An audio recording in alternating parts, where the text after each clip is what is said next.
The James Hardie 12-hour is proudly brought to you by James Hardie Industries in association with Palmer Tube Mills, Bridgestone, that's confidence, Castrol Liquid Engineering, Telecom Mobile Net Australia's own, Windsor Smith Boots, and BP Visco.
They've come to the mountaintop that's called Mount Panorama. Australian motor racing history is enshrined here at Bathurst. It's where the princes and the battlers of production car racing have sweated out a famous history and a glorious past. And now, in its third year, the James Hardie 12-hour is establishing a glorious future. Because this is the endurance race that captures the public imagination. From the manufacturer to the mountain, and from the showroom floor to the Big Dipper. The cars you see here today, you can buy tomorrow. This is real racing. Real driving by the seat of your pants. I'm pulling 5-4, Ross. Oh, come on. Probably should be passing the guy. Oh, look, I'm all over him like a cheap suit. 155 clicks, bit of a brush of the brake, third gear. Get a bit of this in here, McLeod. Oh, he's doing all right this time, Cropton. Oh, come on, I've made 40 car links on the bike. Hey, go the inside, give it a go. No, he was all out of shape. The guy's getting frustrated. Not to mention me with you babbling and me here, bro. A test of endurance, and ultimately, a true test of man and machine. This year it's been a battle all the way. Every minute, every second of it. We're flat out. We've been flat out all day, and we're just going to stay flat out. What tactics? Go like hell. The James Hardie 12-hour. It's now Australia's premier production car race. And it's racing to establish a proud name and a proud tradition in Australian motor racing history.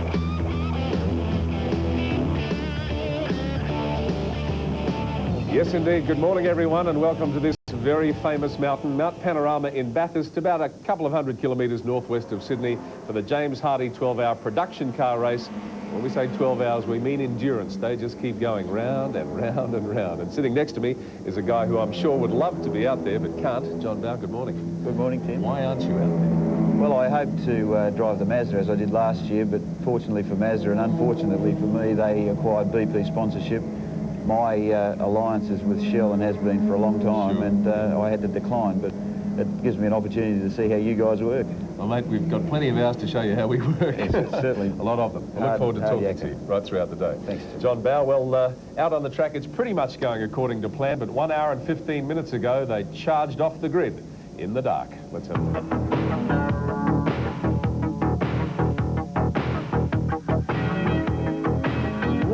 In the pits this morning are Juan Fangio's tyres, tyre warmers on them, Juan. Is that going to help you in the race? Yeah, definitely, because it's very cold right now, and it will be very good help for the beginning of the race. Alan James, when did you last get up this early? Well, I don't think I'd even get up this early to go on holidays, to be honest with you. What's the atmosphere like here? Oh, it's great. I think it's all part of it. I mean, seeing the disc glowing bright red and being up this, I think it's great. Alan Grosh, you're not in your driver's suit. Don't want to drive in the dark? Oh, it's all a bit early, isn't it, John? For Wayne Gardner, the last 36 hours have been a nightmare. Friday evening, he crashed his $170,000 Honda. Trying to grab pole position. I was on a hot lap and, you know, tried a bit too hard. Ian Palmer, a courageous effort, quarter of an hour to go, and the car's still being built. How do you feel? I feel really confident. They've done a fantastic job. It's a credit to everyone, especially Tony Warriner and the TAF crew. I'm very proud to be associated with it, and I still feel they'll do very well. A sensational pole position time, 146 kilometres an hour, nearly 10 seconds faster than just 2 years ago. The leading Class C car there, the Honda NSX, of Ian Palmer, Wayne Gardner and Ross Palmer. And then further down, the leading Class D car is the Holden Commodore V8. Tony Scott, Peter Brock, Wayne Park, 12th grid position. 17th grid position brings us up to the leading S sports car class car. That's the MR2, heading a real bunch of them. They're very close together too in the leading Class B car. Murray Carter, 19th grid position in that Pulsar Triple S. Further down, a tremendous battle looking imminent in the Class A, 30th, 31st and 32nd grid position. A Toyota Corolla lays a TX3 and Suzuki GTI separated by just 0.15 of a second. Then running through the field further, a number of those smaller class cars, but also some of the slower cars from the bigger classes like that Holden Commodore, the Ford Falcon there, a brace of Corollas to take on the Suzuki Swift GTIs, and perhaps a late scratching down at the end of the field in 54th grid position, just one car short of capacity, possibly a late scratching for car 59. Fifth row of the grid, see Subaru Turbo RS and Ford Falcon XR6 away. And a great start for the two Mazdas, a slow start for the Lotus. But from the row one into the lead goes Charlie O'Brien, supported well by Gary Walden from the second row. Larry Perkins took a little while to get the Lotus going. Should get going as he storms up the hill. Troubles too early on, and from pit lane for car number 39, the Falcon that was damaged, Christopher Sexton, and now the amazing sight on Mountain Straight. And Peter Brock, good morning. Is it a good morning?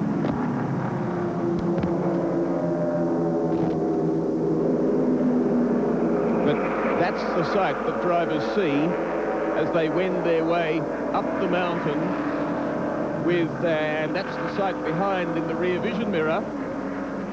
And they have some 2.5 hours of that, sunrise due at 6:20.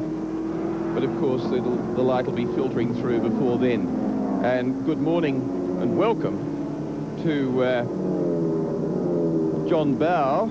John, nice to have you here, but disappointing, no doubt, that recent sponsorship by BP kept you out of the Mazda team this year. Yes, it is, Will. It's a tremendous race. I think it's shaping up to be something really exciting, and I wish I was out there. It's unusual for me to not be involved in a race. I usually don't go unless I can drive, but my alliance obviously is with Shell, so I had to decline, but the Mazda team's in good shape, and I think they'll be looking good at the end of the day. Tell us about trying to do this job under these conditions. Well, I'm not a great driver in the night, so I'm glad I'm not out there right at this minute, but it's very difficult because you get a lot of glare from all the lights. And we're seeing plenty of that. Yes, it's quite difficult to pick apexes of corners and things, so I think all the guys will be showing a certain amount of caution. But, you know, it's a long race and anything can happen. I think it will too, most of it, most of anything. Well, certainly last year there was plenty of action, and I think the guys at the moment will just be stroking along and just seeing what happens. Into Caltech move there, so.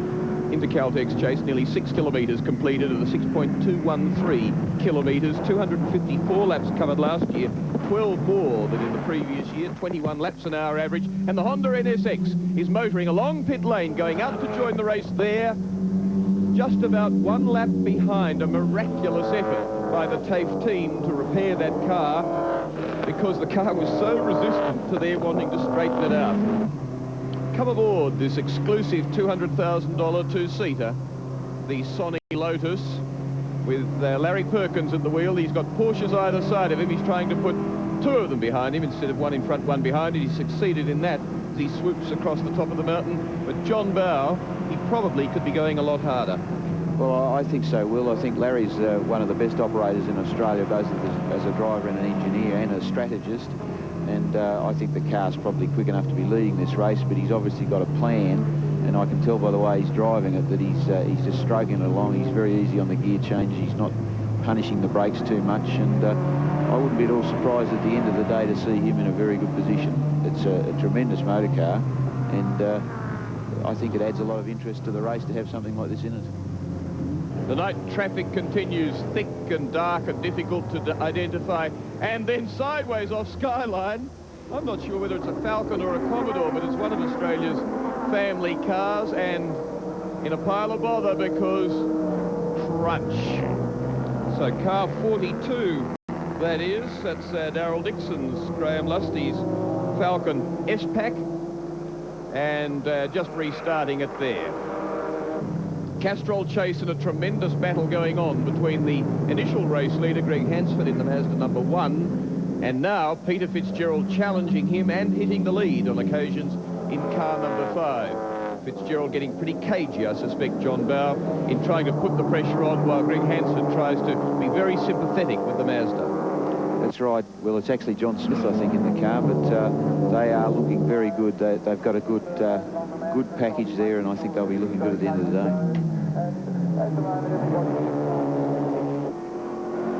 Morning, Peter Brock. Good morning. Welcome back to Mount Panorama. Are you having a lovely time? I am. I'm driving along here smelling it's not so much breakfast, smelling like rashes of bacon. I'm smelling diff oil and brakes and all sorts of things. Isn't this all faintly ridiculous? It is, mate. It is. Peter, you've got a V8 Commodore in front of you, 2 places forward and outright. You're 9th, it's 7th. What's going on? Well, he's in one of the Group A homologation cars. Yep. And so it's got a little bit bigger tyres and bits and pieces, but basically I'm just driving to what I think this car feels like it wants to do. Just 1 hour and 20 seconds into the James Hardie 12 hour. The leading Mazda, car number 1 that was leading the race, has made its first pit stop, a very quick, efficient one indeed, but that puts Porsche number 4 into the lead. That's Peter Fitzgerald from John Smith in Porsche number 5 in 2nd place. In 3rd place is car number 18, that's the Lotus of Larry Perkins. In 4th place behind it is car number 7, that's the Mazda of Gary Walden, but it's now scheduled for a stop, of course. Then it's the Holden Commodore V8, the SS car, that's in 5th place. That's car 43 of Richard Wilson, Troy Nicholson. And in 6th place is car number 21, Gary Rogers, in the Subaru RS Turbo that's been very quiet but efficient so far. Well, it's always a pleasure to come back here. Have a look at this. This was the first radio station I ever worked at over 20 years ago, and that's why it's a pleasure. Absolutely beautiful. That's Bathurst at dawn, one of the prettiest cities in Australia, without a doubt. And there we are now, live at the track. John Bowe's with me. Since that early race start, John, the 2 Porsches are out in front and just cruising along.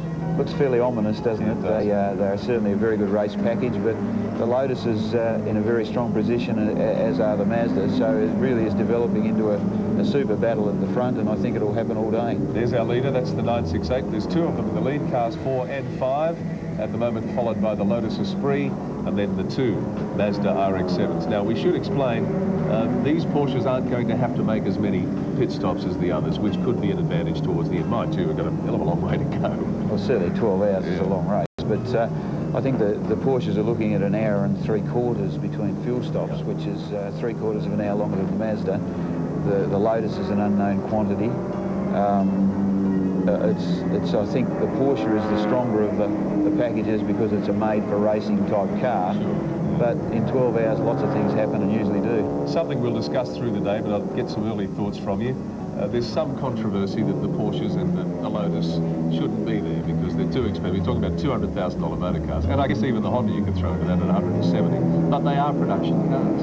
Well, they are. I mean, it depends whether I have a Mazda hat on or a motor enthusiast hat on and how I answer that question. But the fact is you can actually buy them in Australia. You can go to a Porsche dealer and buy a 968 CS. So I guess because of that, it's fair and above board.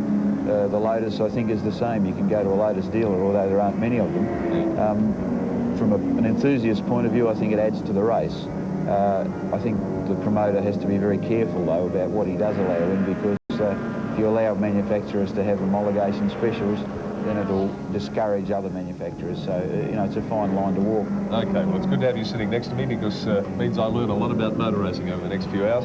We'll take a break from Mount Panorama and come back with more live action. You're watching the James Hardie 12-hour endurance race.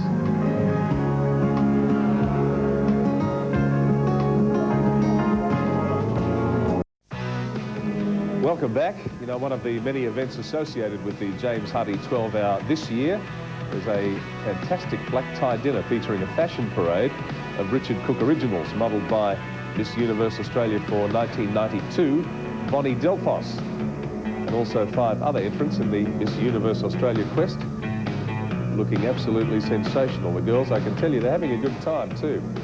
The Mitchell College of Advanced Education is here now. Actually, it's Mitchell University now, isn't it, I think? There's a lot of young people around. The parade was launched in the competition to find Paul Mitchell Miss Universe Australia 1993. And there's our leading car, the Porsche 968. In fact, both of them, both the 968. John Bauer leading at this stage of the race. And we do have a very long time to go. They're looking terrific. There's the Lotus Esprit. Now, John Bauer. He looks like he's in trouble, Tim. He's at the top of the mountain and he's going very slowly, so there's obviously some problem, but he may be out of fuel or something, because it's, I don't think he's made a stop yet. And, oh, gee, that'd be a bad well, yeah. It's almost due for a fuel stop, so there he is, just crawling down the mountain. So there's obviously something wrong with the Lotus Esprit. Larry Perkins at the wheel. So he's got a problem. Now, we said at the head of the program, this is a 12-hour endurance race, and any number of things, John, can go wrong. Well, always the unknown is the frightening part, and as we found out last year in the Mazda team, the cars go perfectly all week, and then you have small problems, but the car's still running, so you know, if he can get it back to the pits, he's got a chance, because you can lose quite a considerable amount of time in this race and still pick it up, because nothing ever goes to plan. It looks like he just could be nursing it down there for some reason. Huh? Yeah, well, it's not smoking, it all looks intact, so I wouldn't like to put the mockers on him, but it may be out of fuel. Wouldn't be the first time it's happened. Wouldn't you hate yourself if you did that? Well, the calculations are all done during the day, you know, and you get very dense cold air this morning, and I guess the turbo cars particularly make more horsepower, so if they make more horsepower, they use more fuel. That looked like Brocky going through there, is it? That the... Yeah, that's Peter. Brocky, the master of the mountain, he's flinging that car around. It must remind him of the old Monaro days, I reckon. He's been around here a few times, hasn't he? He certainly has. All right, now we're in the Lotus now, in the car cab in the Lotus with Larry Perkins, and he's going very slowly. He is, but it's still running, so I hope they can get it, whatever's wrong with it, get it organised. All right, well, as we leave you from here, let's cross over to Will Hagan, who may have some idea what's wrong with the Lotus. Will Hagan, good morning to you. Good morning, Tim. And what a sad sight for the car that was in 3rd place, has already dropped to 5th. While that was happening, at the other end of the circuit, Porsche number 5 in 2nd place had made a pit stop and got out again quickly as Larry Perkins cruises in this $200,000 Lotus Esprit Turbo S4 for the attention of his pit crew, and then just gets a little bit of a spurt on, so I think it's almost certainly fuel.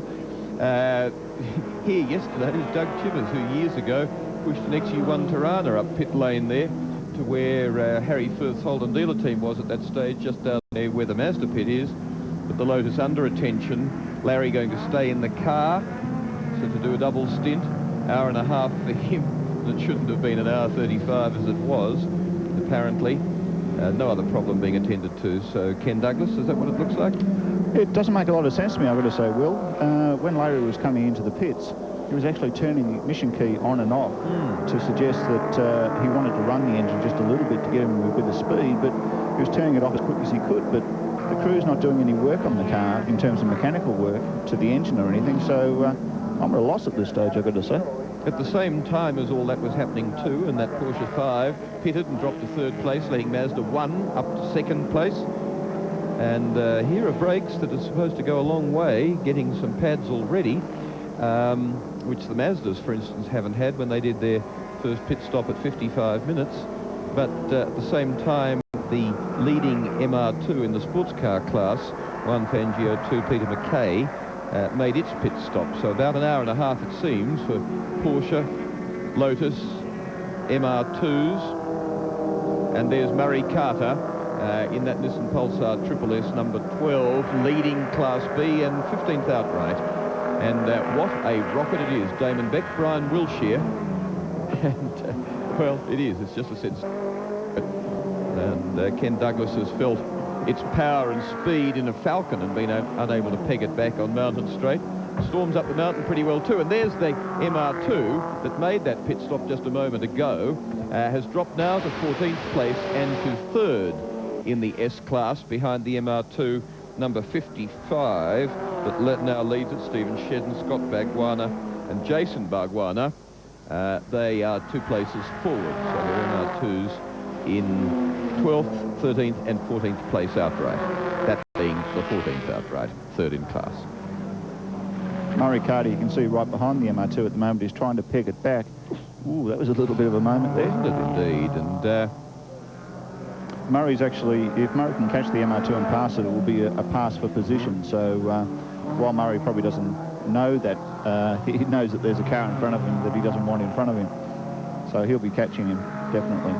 Interesting too that the Class A battle has been not only raging, but in fact their cars have been moving forward. They've gained almost 10 places in the leading car in Class A. It's now 25th outright. So there's been plenty of disasters early on in the race. Dick Johnson and his son Stephen in car number 17. And they languish at the tail end of the field after doing only 1 lap, along with car number 59, which was indeed a scratching Ian Thompson, Phil Showers, Lou Renato in a Mitsubishi Lancer GSR, and car 23, only 1 lap completed, Ray Ryan, Harry Dutton, Jim Runciman in Western Australian Mitsubishi Lancer GSR, also out of piston trouble. They've just had a rich time. 2 clutches, electronic control unit problem, as well as blowing the truck up on the way here from the west. Just looking in the pit lane at this stage, we notice that the Lotus is still sitting there, but just as car 38, the Queensland Falcon, goes past. Yes, that car was the one that spun and collected John Burke in the Supra, and that's car number 39, Christopher Sexton, Rodney Dawson, Wayne Osborne, that's travelling pretty slowly. So he's got a tortuous lap coming, trying to get up the mountain because he's in pit lane at the moment. Yes, and it's been strange. That car's been running quickly and then slowly, periodically, so we're not quite sure what the problem with that one is, but he has a very long race ahead of him if he's going to keep going at that pace, and he's not going to do too many laps either. Oh, well, upside down, and Corolla. Lancer, yeah, it's a bit hard to recognise from this angle, isn't it? It might be Tom Watkinson in the Corolla, possibly. But fire okay, and driver okay, and John Smales also. 4 minutes and 30 seconds the Lotus has now been in the pits, and Jim Smith, the owner of the team Lotus, what's going on? Well, we have a jam pad in the right-hand rear caliper, pure and simple, nothing else. That's not much you can do about it. Just got to get it out and get it fixed. Car ran out of fuel on the way down Mountain Straight? Yes, it did actually. He did a stumble on the pump, and but it's always got another lap in it after it stumbles. But I don't know. I can't give you a definite answer on that. Doesn't always have another lap in it after it stumbles, I suspect, and that stumble also of the Corolla that's upside down.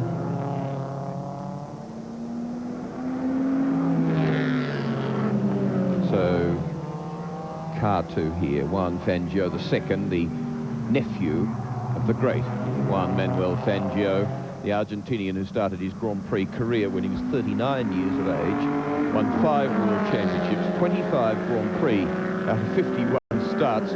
But the amazing thing that a lot of people don't notice is that in his entire Grand Prix career, he started from the front row of the grid. Out of 51 races, he was in the front row 48 times. It was astonishing. And his nephew hasn't by any means disgraced the name. He doesn't have that level of brilliance, which many say was the greatest ever. But he certainly has won the Sebring 12 Hour on a couple of occasions, American IMSA champion, and there's a busy season coming up there. And yes, that is Tom Watkinson. Tom looks reasonably nonplussed about it, I've got to say, but I guess it pays to adopt a philosophical outlook when you're in that situation. There ain't a lot you can do about it. It's hard to see where on the track that is. It looks like it might be on the exit of McPhillamy. Yes, in fact, it is the exit to McPhillamy. The only suggestion to that would be that he may have run wide at McPhillamy. Of course, there's about half an acre of sand there. Once you're in it, you're over. And there's no soft landings.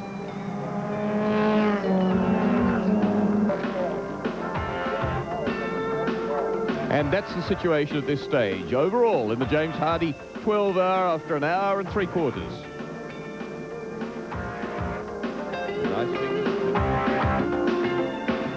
Well, the rich rural landscape surrounding Bathurst is not always as peaceful and serene as it may seem most of the time. Yes, at Easter each year, the silence is completely shattered by the roar of the V8s and the scream of those turbochargers. The James Hardie 12-hour race is on again.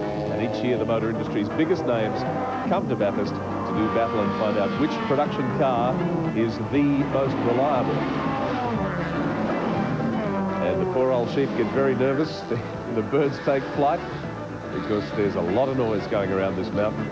But it's very exciting noise. And when we talk about production cars being the most reliable, John, now we're finding out a bit about reliability already, and not even 2 hours into the race. Well, it's always like that, Tim. They test all week, nothing goes wrong, and as soon as you get into the race, the smallest things cause the biggest problems, and we've seen lots of cars have little stumbles so far, but there's a long way to go. You can always get back up again. All right. There's our leader in Class D as we cross back to Will Hagan and Ken Douglas. Yes, it's been a quiet effort by this car. It qualified 13th outright, but bolted up into the top 10 in a very solid position in the top 10 early on, Ken Douglas. It's a handy tool as well, though, the SS version of the V8 Commodore. It's a beautiful looking car as well. There's a bit of a plus and minus with it. By taking this car with extra fiberglass over the standard V8 Commodore version, you get a little bit of extra weight, but you get a bit of extra aerodynamics. The Brock and Scott team have decided to go for the more basic, lighter weight version, and the Nicholson team have gone for this slightly heavier but much more efficient aerodynamic package. In fact, they've just dropped back from Class Lead. Yes. And Richard Wilson, good morning. Good morning, Will. What are you doing letting Peter Brock forward in front of you in a fairly standard V8? Well, I haven't got a lot of brake pedal at the moment. And So, by going, she's starting to cut out a bit.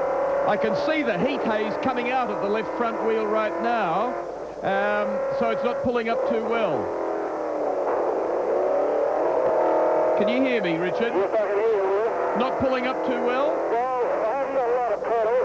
It's understeered more than I like, but apart from that, she's a joy.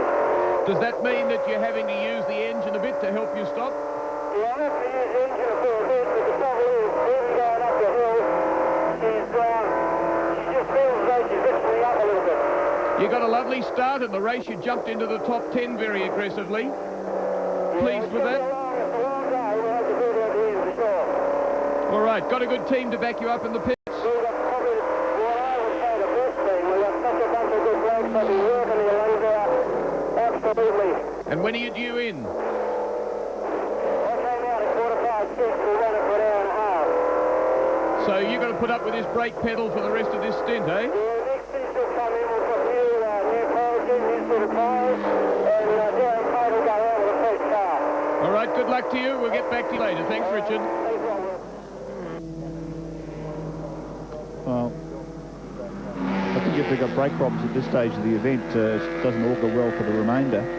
In fact, you can see there he's trying to pass a six-cylinder Commodore on the outside, but even though the car's clearly quicker, without good brakes, you just can't go charging in there. You rely on Let's watch it down through here, Ken Douglas, because this is an area where you need stoppers.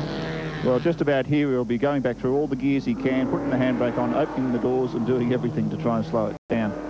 There's not much else you can do. Slews sideways a little bit there, and Forest Elbow's critical. Gets really steep here. But we go back up, and in leading Class A is car 30. Now, this is David Sala, John Faulkner, Jeff Full, Toyota Corolla that qualified in 41st grid position. And as ever, the little cars will be an enormous battle.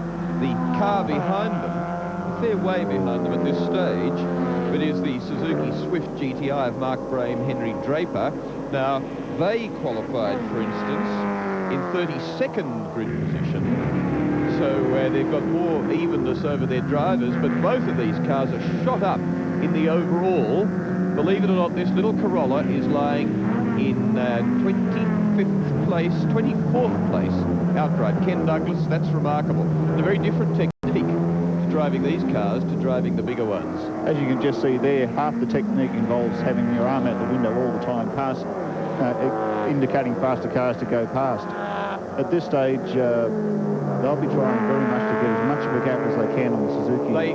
They flog them to the maximum all day, and this is the situation in the James Hardie 12-hour with just over an hour 50 gone. This is the overall. Porsche from Mazda now, second and third. Porsche fourth, and that Honda NSX after a very quick pit stop in 5th place at this stage. A great race on our hands. Welcome back to Bathurst. These are the hardest working guys here, I'm here to tell you. The pit stop crews, they go fast and furious. The cars come in and it's almost a competition between them to see how quickly they can get everything done. Refueling, pads, whatever it is they need to do, it's all done with a minimum of fuss, and it's done fast. And they work hard, those fellas. They really do. All right, as we cross back to Will Hagan, there's the dog bone, and I tell you what, after missing the start altogether, Will, this thing is starting to fly. Yes, it is. It's been a tremendous bit of progress through the field. It was dead motherless last, and it rapidly came up to 9th and then shot up to 6th. Is now in 5th place outright. It's been keeping fairly good pace with that Mazda. And what a credit to the team, but also a credit to the TAFE crew, because that car had the left rear wheel lying horizontal to the track bent through 90 degrees. It had the right front damaged and the left front destroyed. They got into the car and started to straighten it, and instead of one hydraulic press on it on one end and one on the other, 10 tons capacity on each that they used, for instance, to straighten John Burke's Supra, car number 15, they had 3 on the left front, 30 tons hanging off the car. Not only wouldn't it come out, the last 6 millimeters that they needed to get it up to correct dimension, but they could open and close the doors at the same time. It wasn't distending the body at all. It is so stiff and so strong. One of the crews there said, it's stronger than any Benz I've repaired previously, and the other crews said it's stronger than any seam-welded Group A, Group A anything that they'd had in the TAFE Bay. An amazing car. In fact, Ross Palmer's so impressed, the Palmer Tube Mill's boss and owner, that he works a lot in America. He's going to trade his Benz in and get one of these, a Honda Acura, as it is over there. And after all, at $55,000 US, it's not a bad sort of a snip by comparison with 167 that it costs in Oz dollars. And leading the race now is car number 1 from the race leader 4 that pitted just a moment ago, did a very quick 34-second stop. 3rd place is Mazda, so it's Mazda from Porsche, from Mazda from Porsche, from the Dogbone Honda, and then car 3, the Nissan Skyline GTR, and car 6 that you're watching there, Peter Brock, Tony Scott, 7th place outright, leading Class D in that fairly standard V8 Commodore by comparison with car 43, that's 2 places further back outright, 9th place outright, that is the SS car, the homologation car that forms their Group A basis. So, doing a good job, Ken Douglas, but an interesting battle we expect between the V8s in Class D, of which there are only 3, 2 Holdens and a Falcon, and the 6-cylinder Commodores and Falcons, of which there's quite a brace. In fact, 2 6-cylinder Falcons qualified ahead of the V8 Commodores for this race, which would be the last thing you would have expected. But I think it's just the Falcons around here with a good spread of torque and excellent gearing mean that on this track they're particularly well suited. Obviously, the guys that they have driving that Commodore, Peter Brock and Tony Scott, they're as good as you get, so there's no deficiency in that department. Toyota Supra in front of them fell way, way back after 2 pit stops at about 55 minutes and again at 1:05, and they dropped to 46th place outright, trying now to work their way forward. But Peter Brock doing a good job in Commodore there. He just loves this mountain track, 6.213 kilometres around. Last year, the race-winning distance, 254 laps. The previous year, 242, so it was 12 laps extra last year. And in fact, last year's average was 21 laps an hour. They did 22 in the first hour. Peter Brock, how's the pace? Is it in line with your strategy? Oh, actually, we're going faster than we qualified. Why? Well, we didn't actually have a real go at qualifying, and I figured that out there in traffic, getting the swing of things, you'd end up doing that. It wasn't because you wanted to see off the six-cylinder Falcon that headed you, was it? Wasn't anything to do with that?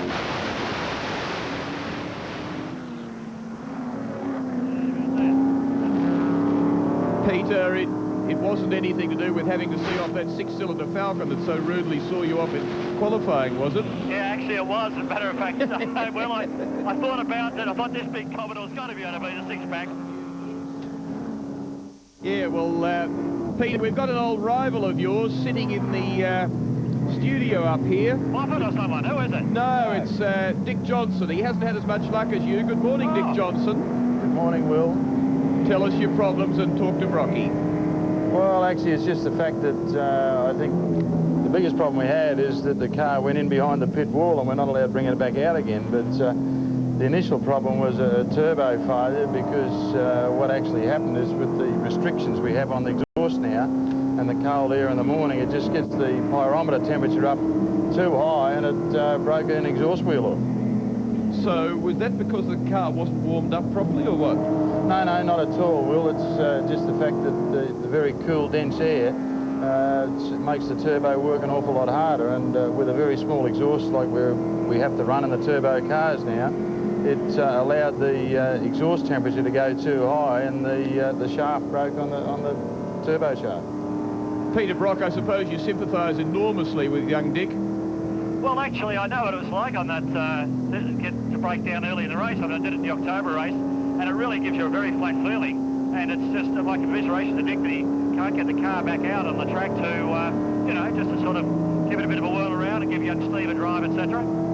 You don't feel like giving him a spare spot in your car, letting him do a stint, do you? Dickie can come down and have a drive. Oh, mate, no problem. Mate, I can hardly wait. Yeah. Well, you see this, she's a ball of fire, this machine, Dick. I can see that. Well, it was 8 degrees colder up at the top of the mountain this morning than it was down the bottom, and in the studio there with Dick Johnson, Tim Webster. Very disappointed Dick, I imagine, Tim. Yes, indeed, Will, and I can tell Peter Brock that Dick isn't exactly rushing out of his chair to get down there to get in the car. But I've also got Stephen Johnson with me too, Dick's son, and it's very disappointing for you, Stephen. You're looking forward to going out there, I guess. Yeah, it was. I had a ball at practice, and I'm liking the track already. So I hope I can come back here and have a race sometime. Have another run round. Tell me about this rule, Dick. But you've sort of glossed over it a bit there. You took the car where and weren't allowed to bring it back? Well, obviously, I was quite unaware of it, but once you take the car behind the pit wall, you're not allowed to re-enter the racetrack again, and that's what happened. The car went behind the pit wall so we could repair it, to give the two young guys a go, and now, because the rules are rules, we're not allowed back on the racetrack again. Awfully long way to come for nothing. It certainly is, and it's very disappointing, you know, for all the people that are involved, and especially the guys that they work very hard to get the car where it is, and it was only in the last couple of days that it started running properly. And, you know, for the Hardie Bondor people that put all the effort into it, disappointing. We've got our lead car. We've got one of the RX-7s in the pits there. Just before I let you go, Dick, your opinion about this. I know Brocky's got a pretty strong opinion on it, on the Lotus and the two Porsches being in this production car race. They are production cars theoretically, I guess.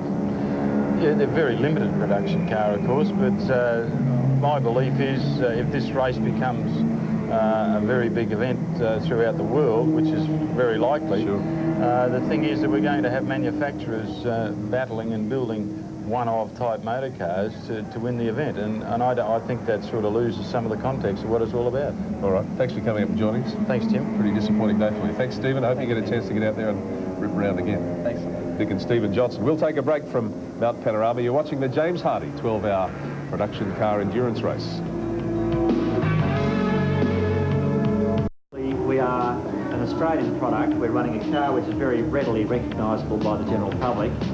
And we're running against a lot of supercars, some of which cost up to $250,000. The race engine, well, as you can see, it's the ubiquitous Holden V8, been around for a long time. You know, compared to, say, the V6 or the little Peugeot last year, certainly this car's got some speed down the straight. It probably lacks a little bit of the nimbleness of, say, the Lotus or the Mazda or the Porsche or what have you, but it'll still give a surprisingly good account for itself. And I'd say to any of the race fans out there, have a look on TV and just notice how the local product still hangs in there down through the Dipper and McPhillippi Park and all those twisty bits.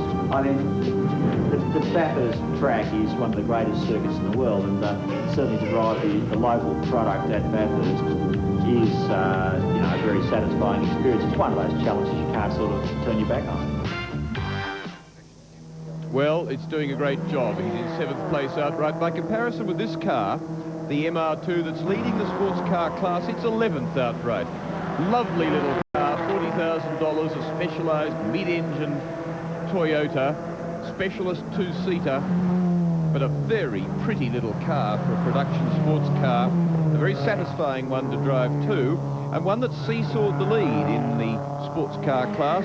There are 4 MR2s and 1 Honda CRX, the old model CRX, and that did get into the lead at one stage, but the MR2's back into the lead, so it's 11th outright. The CRX Honda, car number 48, George Santana, John Pollard, is in 12th place outright, but they flog these MR2s hard all day, a little bit like the cars in Class A, the Corollas and Suzuki Swifts, which they just do not spare 1 inch at any time. Those that are trying to win the class certainly don't. The MR2 is driven very similarly.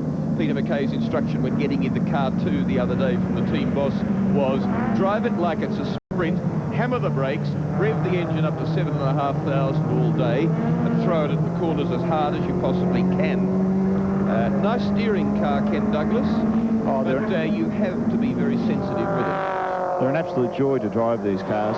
As Will just said, you can just murder them all day. There's not one weak point on the car. It's nice and light, it's nice and nimble, not too much power on it, so you just drive it, which is compared to some of the other cars which have to be nursed, it's a real bonus if you're one of the drivers. It's going remarkably well. In 11th place outright, when you think about it, it's quite a heavy car. It's well over 1,300 kilos. And Neil Rickbates doing a good job in the car. He's sharing the car with one Manuel Fangio, the second, and Peter McKay. And Rick was very close to Fangio's times in qualifying. He's the twin of Neil Bates, the Toyota's rally star. Rick's the more specialised road race driver. The funny thing is that Neil Bates has entered this car, but is actually himself in another vehicle. So he's got his brother driving along with Juan Fangio. And look how quickly he turns it in, Ken Douglas. He just doesn't ease it into a corner. He just demands it go. Sudden thrust of the arms, and the car responds and works the way he wants it to. You don't need to with that car. You don't need to ease it in. Because the car's so well set up, so well built, you can just drive it on its limit, so the subtleties just go away by and large. So, this race of seesawing fortunes already, a fascinating one, and the battle in that class will be a beauty, and so too will the outright battle. And car 7 now hits the lead, I think for the first time, Gary Walden, that he's sharing with Alan Jones. And he leads Porsche number 4 in 2nd place, Peter Fitzgerald, Brett Peters, Nicholas Lloyd-Wheeler. 3rd place is a Mazda number 1, that's Charlie O'Brien, Greg Hansford, Terry Lewis, but this is the car that's got the form on the board at the moment. 49 laps completed, 2 hours and 13 minutes of racing done in a race that's to run 12 hours in glorious weather here on Mount Panorama. It's really a delightful day now that the sun has come through and everything's lifted. In 4th place is car number 5, John Smith, Kevin Waldock, Jeff Morgan in the 2nd of the Porsches. The Honda NSX is in 5th place, and that Lotus, not travelling quickly at all, is in a disappointing, it was 37th place, it's now 34th. Over in the studio, Tim Webster, good morning. How are you going, Tim? Well, we're going just fine over here in our little room, and... Oh, dear. I've been up for too long. Well, talk to me again about 4:30. Exactly. And then I'll let you know how we're going then. But the way they stand at the moment, we've got Mazda, Porsche, then the Honda, then the Nissan, and then Brocky in his Commodore, who is just going superbly well. But then again, you'd expect the King of the Mountain to do that. All right, we'll be back here for updates at 9 o'clock, then again at 10, then again at 11 o'clock, and then, of course, from midday, we're here for 5 consecutive hours to bring you the rest of this race, which is, of course, the James Hardie 12-hour endurance race for production cars. We'll see you back here in a couple of hours. James Hardie Industries, in association with Palmer Tube Mills, Bridgestone, that's confidence, Castrol Liquid Engineering, Telecom Mobile Net, Australia's own, Windsor Smith Boots, and BP Visco, hope you are enjoying the James Hardie 12-hour. Welcome back, everyone, to Mount Panorama at Bathurst, where a good deal has happened in the 2 hours since we were last with you. In fact, we've been under the instructions of the pace car for quite a few laps after Jane Taylor lost the Citroen right up on the top of Forest Elbow and rolled it down the elbow quite a good way. So the pace car was out for a while. They've, in fact, only just started racing again. And our lead car is still the Porsche, one of the Porsches, driven by Fitzgerald Peters and Nicholas Luttweiler in the car at the moment, followed by the Mazda, 2 Mazdas, and then the other Porsche. So we've got Porsche, Mazda, Porsche, then the Honda NSX with Wayne Gardner, I think, still in the car, followed by the Skyline, and then on down the field. And Will Hagen, it's been an eventful couple of hours. It's a very eventful moment at this stage because both the Lotus there, but also the Porsche, I think, has a problem, and we've seen the Mazda go into the lead. But this was the problem with this exotic Lotus on pole position. Never really got going, better than 3rd place, and had problems, fell to 37th place, is now 23rd, and that's Tom Watkinson from the Corolla. Okay, but the car out. But Wayne, how are you going? Nice to be back in the car? Yeah, particularly the last way I left off in the thing. Yeah, it's good. It's running well. It's a little bit hot in here. I guess they didn't connect up the cooling system properly, and I've got the window up to try and hear you properly, but yeah, the car's running fine apart from a little hot. Well, your times are pretty hot, Wayne. Your times are hot. Yeah. I had you on a 37.3, then a 38.2, and that last one you've just done was a 36.3. Yeah. And you're in fact picking up ground on the race leader, Porsche number 4. Oh, yeah. You're getting away from him. He's about 25 seconds behind you. In fact, the gap now is 28.4. You picked up 3.6 seconds on that last lap on the leader. Oh, really? That's good news. Yeah. Considering the handicap we had at the start. A nasty crash for the Peter McLeod entered Citroen number 14. Chris Wiles, Chris Clearahan and Jane Taylor out of control for a fairly long way at Forest Elbow and then ending up lying on its side, as you can see. And that's brought out the pace car situation. Well, as you rejoin us, we have a new leader for the time being. Mind you, it seesaws a good deal in this 12 hours. There it is, the Jones & Walden Mazda RX-7, and it's leading the Porsche at the moment. So we've got Mazda, Porsche, and then Wayne Gardner in the Honda. And Will Hagen, this is very interesting racing. I'm having a very good time, I can tell you. This is a real race. Have a look at the way this car's being used. Yeah. I don't think we've seen anything till now being used quite as quickly, quite as hard as car number 7 is now going. He managed to make a pit stop during that pace car period, which was 25 minutes. It was quite a long time. Very appropriately used, though, because it was a dangerous situation and a lot of dirt and stuff on the track. But this is now an opportunity for Mazda to crack back at Porsche to put on some pressure on Nicholas Luttweiler in car 4, who's fallen to 2nd. All right, we've gone through 92 laps so far. Our lead cars have at least. So let's take you through our leaderboards through all classes. Class A, the position Suzuki Swift, and then followed by a couple of Corollas, then another Swift and another Corolla. In Class B, the TX3 Laser, this in Pulsar Triple S, doing very well, 2 of them in fact, then an Astina Mazda and a Citroen. The X16 Class C positions and 2 Porsches, of course, and then the Honda NSX, and as you heard Will say, Wayne Gardner's been flying in that Honda, then a couple of Falcons. The Class D, the Holden Commodore, 2 of them, Peter Brock's being the second on. And we'll have to find out about Peter Brock. He was a lot higher up than that when we left you. He dropped quite a few places. And the S-Class, the sports car class, the 2 Toyota MR2s, Fangio is going very well. In fact, he's 8th overall, as well as leading his own class. Then the turbos, of course, the 2 Mazda RX-7s, car number 7 being our lead car. Then the Nissan GTR, Mitsubishi Lancer going very well, and the Subaru RS as well. But there is our lead car, the Mazda RX-7 at this point in time. We have it Mazda, we have it Porsche, Mazda, Porsche, and then the Honda. Well, this really is interesting racing. We've had a lot happen. That Lotus has been in trouble all the way through. And there is our update. We'll be back with you in 1 hour. Bathurst and Mount Panorama, the 12-hour. We've got a lot to cover in this little 8-minute update, so let's go straight down to the pits. John Smales has Porsche 968 driver Peter Fitzgerald with him. And Peter is one of the happiest men in the pits at the moment. Peter, the Mazdas are climbing all over you. You'd expect to be worried, but you don't seem to be. No, everything's running according to plan at the moment. We're running at a sustained pace, and we knew the Mazdas would be slightly quicker, and we're just a long way to go yet. Well, you're watching the view from inside Peter Fitzgerald's car right now. So let's now see what's happened in the last hour here at the James Hardie 12-hour.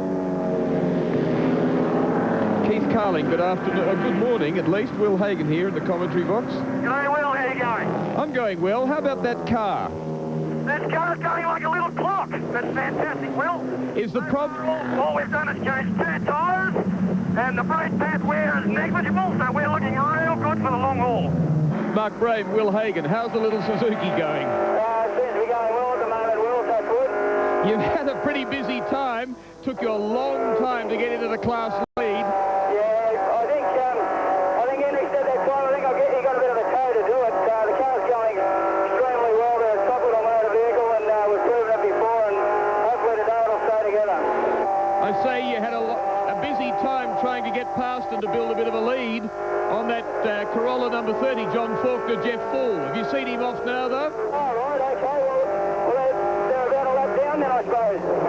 No, same lap as you, mate. They're not far behind. Are they? Yeah. Oh, I'm going to give me finger out then, eh? Nicholas Leutwheeler, Will Hagan in the commentary box. How's the Porsche going? The Porsche is doing very well, Will. I'm really amazed how easy we can hold the pace at 39s and 40s. Dropping times. You've been losing ground to the leading Mazda number 7. Yeah, because they're running at about 36s or 37s, and we're doing our planned 39s, 40s. So this is intended, yes. Nicholas, you're used to the classic tracks in Europe. What do you think of Mount Panorama? I gotta say that Mount Panorama is just one of the best tracks I've ever been to. I really compare it a little bit with the Nürburgring, you know, the old one? Yeah. And I gotta say, this is the Nürburgring of the Southern Hemisphere here. It's real road racing, isn't it? It's real road racing, really, I've gotta say. In just half an hour since the pace car went away, Gary Walden's Mazda has sprinted to an advantage of 40 seconds over the Porsche of Peter Fitzgerald and Nicholas Leutweiler. The race is turning very much into a tortoise and hare affair. These Mazdas are lapping at 2 minutes 34 seconds and going even faster. So that's 2 seconds under last year's lap record. This pit stop, sensationally quick for Walden, 26 seconds. The Porsches, however, have a 4 pit stop advantage in the 8 hours remaining in the James Hardie 12-hour, and that's a lot of time for the Mazda to make up. Well, Gary Walden is ripping around the track at the moment, and his co-driver's sitting right next to me. Alan Jones, g'day. G'day, Tim. Climbing all over the Porsches, John Smales said. Yeah, well, we have to. I mean, we're lapping sort of 35s relatively comfortably. We're not stretching the cars. We're not revving them as much as we could be. But we feel we probably have to do that to make up for the extra pit stop. No problems? No, so far, touch wood. Yeah, long way to go yet, though. It certainly is, yeah. I mean, I keep looking at the clock, and it feels like about midday, and it's only about 10 o'clock. It seems to me like all the guys out there are having a tremendous time. I've seen a couple of great little dices. Is that what you do out there? Just have a little dice just to get the interest up? Well, no. I mean, here's my co-driver now, Gary Walden, who's doing a fabulous job. I mean, he's just so clean and smooth, and he's lapping very, very consistently and very fast. Yeah. The major problem with us is that a lot of the guys are having a lot of dices, and you come across a sort of 4 or 6 car dice. You come up behind. Yeah, and you can't just sort of double guess and go through because, you know, like one might is concentrating on passing the guy that's in front of him, and he hasn't seen you, and he could come over and hit you. So you really have to stay back and wait your turn and pick the gaps when they become available. In a race this long, is concentration a problem? Yes and no, but as I said before, the 3 or 4 cars having their own little race helps the concentration. You know, you really got to concentrate all the time, and you know, I'm talking to the guy in the pits, watching the revs and the temperatures, and you know, we're pushing the cars relatively hard, although we've got a bit up our sleeve for later on if we need to. All right, have a good time when you get back in the car. Thanks, Tim. Just stay there for a second. There is your car number 7, the Mazda RX-7, and doing it great. Look at Gary Walden using all that roadway. He's having a fabulous time. Now, if we can pick up Juan Fangio's car, I think Peter McKay's in it at the moment. Will Hagan, if you can hear me, I drove one of these fabulous little MR2s up here from Sydney, courtesy of my mate Ian Mayer at Sydney City Toyota, and they're going great. I look at the leaderboard now, and the car is running 8th overall. We're still seeing the Mazda. I think we're just trying to pick up car 2. Here it comes. It's one of an elite group of cars, Jim, that has a 100% finishing record. It's won its class the last 2 years. And I think I'm right in saying that none have dropped out in that time either. All the starters have been finishers. Suzuki actually heads that, and they've had 10 starters and 10 finishes over the 2 years, a 100% record over quite a number of cars. But this car's travelling pretty quickly, as you say. It's in 8th outright. It's bordered by, I was going to say 2 Falcons, but things have changed a little bit since I last looked. Yeah. But in the pits, the Lotus has got further problems. Car 18 has got up to 15th outright. It's been back as far as 37th. It's wandered about, been back out to 23rd, as I say, got back to 15th. No wonder. Fastest lap of the race, a new and outstanding lap record, faster than its qualifying time, 2 minutes 31.77. Now compare that with the best from the Mazdas, a 33.77 for car 7, a 35.07 for car 1, and the 2 Porsches lapping consistently, Tim, at around 36s. All right, thank you. Well, let's have a quick look at our leaderboards in this update so that you're completely up to date with the race. Classes first. In the A, there's the Suzuki Swift still, followed by 1, 2, 3 Corollas and the other Swift. In B, the Nissan Pulsar Triple S and a TX3, then the other Pulsar, Mazda and the Citroen BX16. In Class C, the Porsches, of course, both of them, then the Honda NSX. Wayne Gardner still in the car, I think, then the 2 Falcons. D-Class, 2 Commodores and the Falcon. In the S-Class, the MR2's going just terrific. Then the Honda CRX in the middle of the 2 of them, or the 4 of them, rather. And the turbos, the 2 Mazda RX-7s, of course. Then the Nissan GTR, the Mitsubishi. Overall, the Mazda RX-7, I can tell you, followed by the Porsche, the other Mazda, the other Porsche, and the Honda NSX. That hasn't changed for quite some time.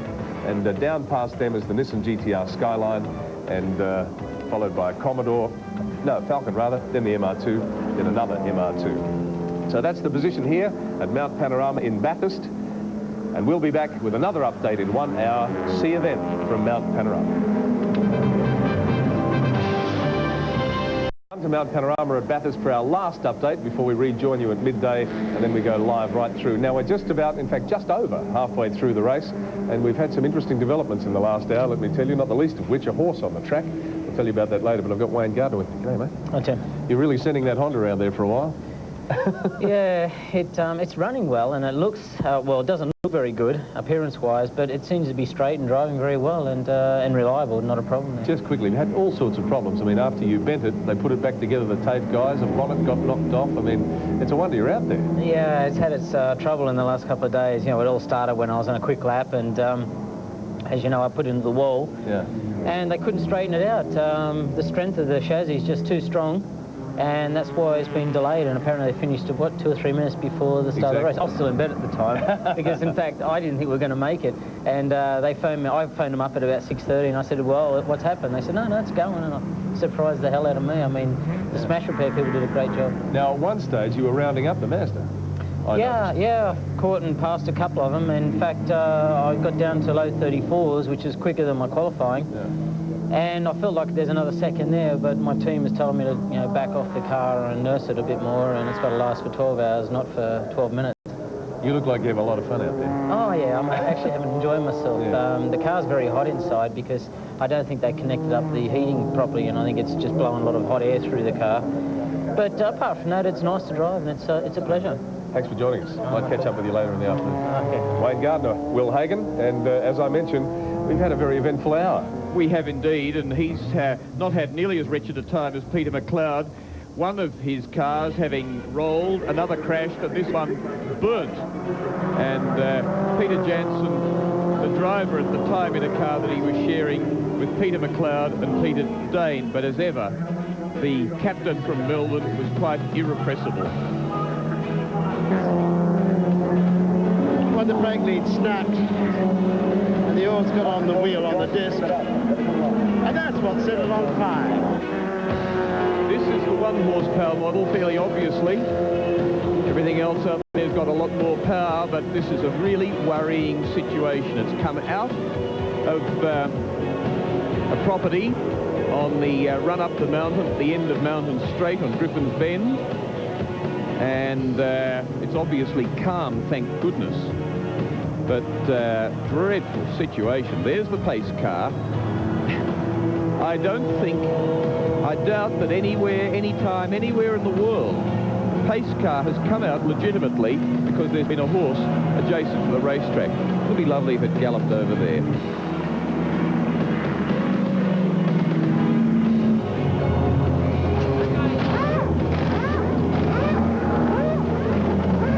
Still under the pace car, the leading Mazda car 7. This will be a full brake change again. Now, the team has done a brake change in 1 minute and 15 seconds so far. Absolutely sensational. But they were upset about it because they thought they should be able to change 4 disc brakes on this car, hot disc brakes, in less than 1 minute. Can they do it? 49 seconds down so far. They're not going to make it, but gee, they're going to come awfully close. After the second pace car period, again of about 25 minutes, the delicious Mazda MX-6 pace car about to pull back into the pits and the field to get underway again.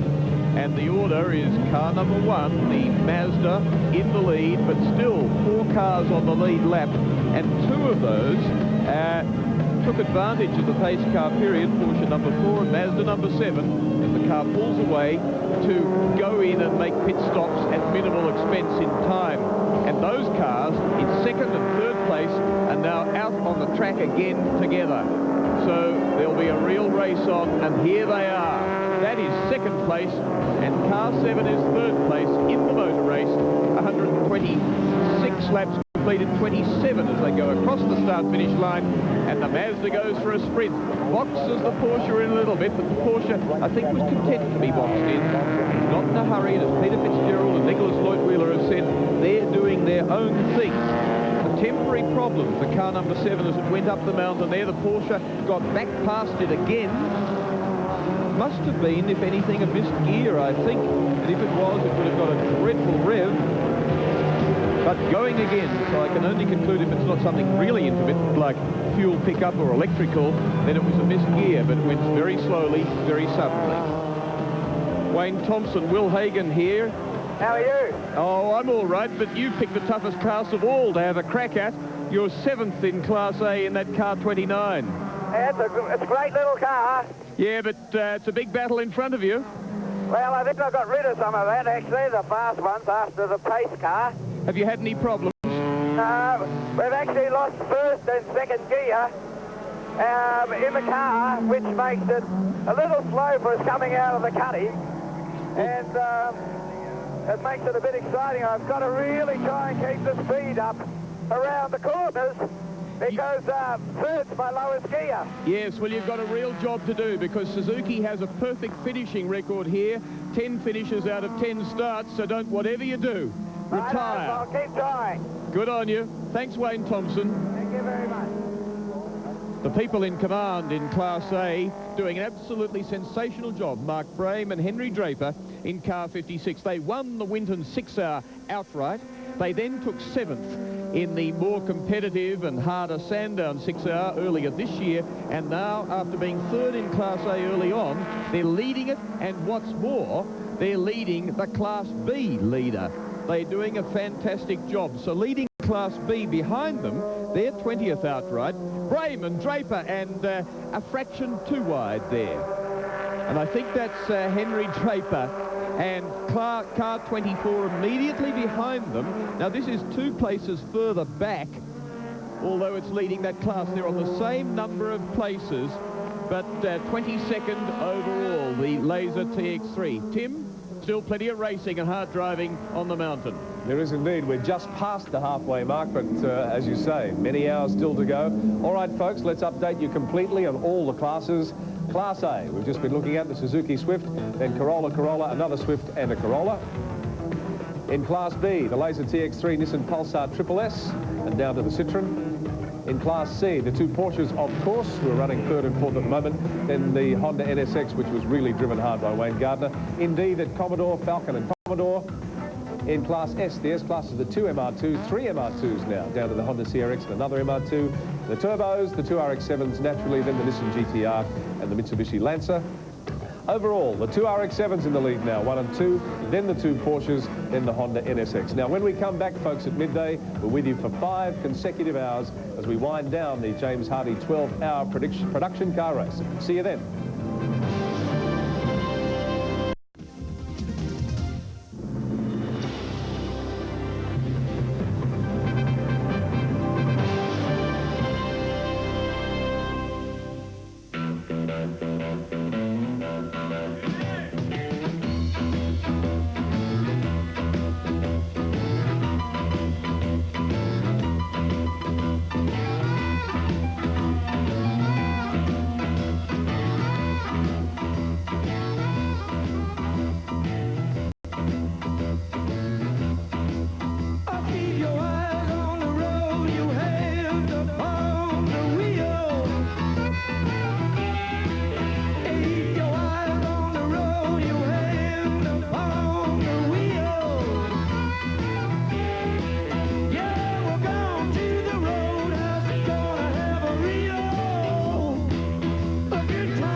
They've come to the mountaintop that's called Mount Panorama.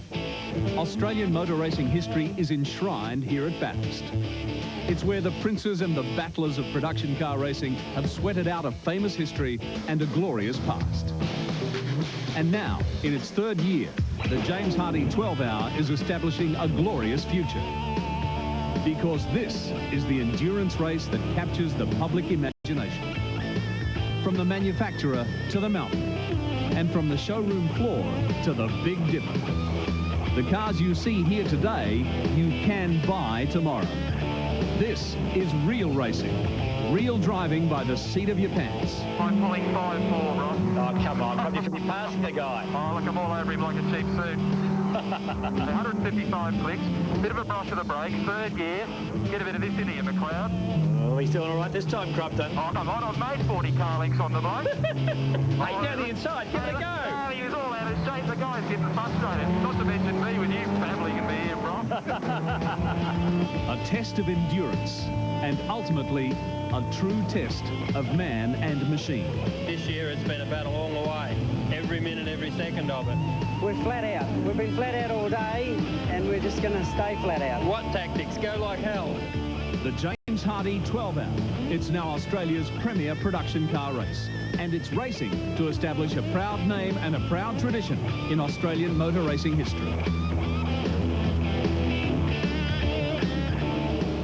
Yes, and good afternoon. Welcome to the great Aussie motor racing mountain. This is Mount Panorama at Bathurst, about 200 k's northwest of Sydney. If you're joining us for the first time this afternoon, welcome to you, or welcome back if you've been with us through our updates throughout the day. This is the James Hardie 12-hour production race, and that's exactly what it is. We said in the intro, you can go out and buy these cars tomorrow. With me, Will Hagan and John Bow. You're not with me for long. You've got to go back to your other box in a minute. Good to see you. Well, you say you can buy them tomorrow, and you know the range is from $18,000 to $200,000. So there's the ordinary car, the really relevant car, as well as the sort of dream cars. So it's a lovely mix. As our viewers join us, we've got the 2 Mazdas leading 1 and 2, and then the 2 Porsches. Would you have expected that, Will? Yes, they were the ones that were race organised, that had a competitive package together. We didn't really know about the Nissan Skyline GTR, for instance. The Honda NSX, people hoped that it would be in there, and it probably would have been too, but of course for the problem the other day. So yeah, that's about the right mix, the expected mix. John Bow, any surprises in there for you? Well, I can't believe that after 7¼ hours of racing, it's still so close. Yeah. The Mazdas have got a slight lead, but they've got more stops to make. The Porsches are still trucking on. It's just unbelievable that after that long, we've still got a very close motor race. Perhaps we should tell our viewers, if they have just joined us, that this race started at 4:45 in the dark this morning. So 7¼ hours, that makes, what have we got, 4:45? It's 7 hours, 18 3/4 minutes. I knew I could rely on you there. I've got to know. All right, let's have a look at what it did look like this morning, all in early morning, off the grid, in the dark.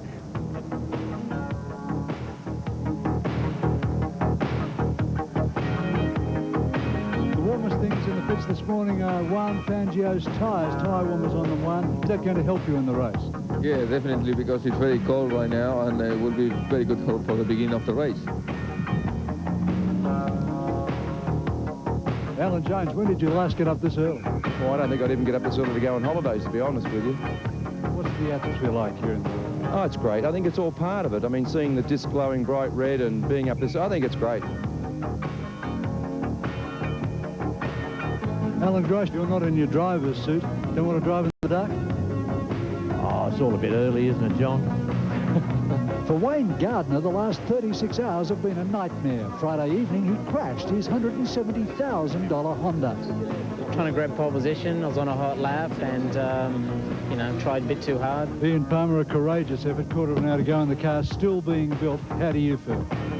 I feel really confident. They've done a fantastic job. It's a credit to everyone, especially Tony Warriner and the TAF crew. I'm very proud to be associated with it, and I still feel we'll do very well. A sensational pole position time, 146 kilometres an hour, nearly 10 seconds faster than just 2 years ago. The leading Class C car there, the Honda NSX of Ian Palmer, Wayne Gardner and Ross Palmer. And then further down, the leading Class D car is the Holden Commodore V8. Tony Scott, Peter Brock, Wayne Park, 12th grid position. 17th grid position brings us up to the leading S sports car class car. That's the MR2, heading a real bunch of them. They're very close together too in the leading Class B car. Murray Carter, 19th grid position in that Pulsar Triple S. Further down, a tremendous battle looking imminent in the Class A, 30th, 31st, 32nd grid position. A Toyota Corolla lays a TX3 and Suzuki GTI separated by just 0.15 of a second. Then running through the field further, a number of those smaller class cars, but also some of the slower cars from the bigger classes, like that Holden Commodore, the Ford Falcon there, a brace of Corollas to take on the Suzuki Swift GTIs, and perhaps a late scratching down at the end of the field in 54th grid position, just one car short of capacity, but possibly a late scratching for car 59. Fifth row of the grid, see Subaru Turbo RS and Ford Falcon XR6 away. And a great start for the two Mazdas, a slow start for the Lotus. But from the row one into the lead goes Charlie O'Brien, supported well by Gary Walden from the second row. Larry Perkins took a little while to get the Lotus going. Should get going as he storms up the hill. Troubles too early on, and from pit lane for car number 39, the Falcon that was damaged, Christopher Sexton. And now the amazing sight on Mountain Straight. That's the sight that drivers see as they wend their way up the mountain with, and that's the sight behind in the rear vision mirror. And they have some 2.5 hours of that, sunrise due at 6:20. But of course, the light will be filtering through before then. And good morning and welcome to John Bow. John, nice to have you here, but disappointing, no doubt, that recent sponsorship by BP kept you out of the Mazda team this year. Yes, it is, Will. It's a tremendous race. I think it's shaping up to be something really exciting, and I wish I was out there. It's unusual for me to not be involved in a race. I usually don't go unless I can drive, but my alliance obviously is with Shell, so I had to decline. But the Mazda team's in good shape, and I think they'll be looking good at the end of the day. Tell us about trying to do this job under these conditions. Well, I'm not a great driver in the night, so I'm glad I'm not out there right at this minute, but it's very difficult because you get a lot of glare from all the lights. And we're seeing plenty of that. Yes, it's quite difficult to pick apexes and corners and things, so I think all the guys will be showing a certain amount of caution. But, you know, it's a long race and anything can happen. I think it will too, most of it. Most of anything. Well, certainly last year there was plenty of action, and I think the guys at the moment will just be stroking along and just seeing what happens. I think there's a passing move there, so... Into Caltech's chase, nearly 6 kilometres completed at the 6.213 kilometres, 254 laps covered last year, 12 more than in the previous year, 21 laps an hour average, and the Honda NSX is motoring along pit lane, going out to join the race there, just about 1 lap behind. A miraculous effort by the TAFE team to repair that car, because the car was so resistant to their wanting to straighten it out.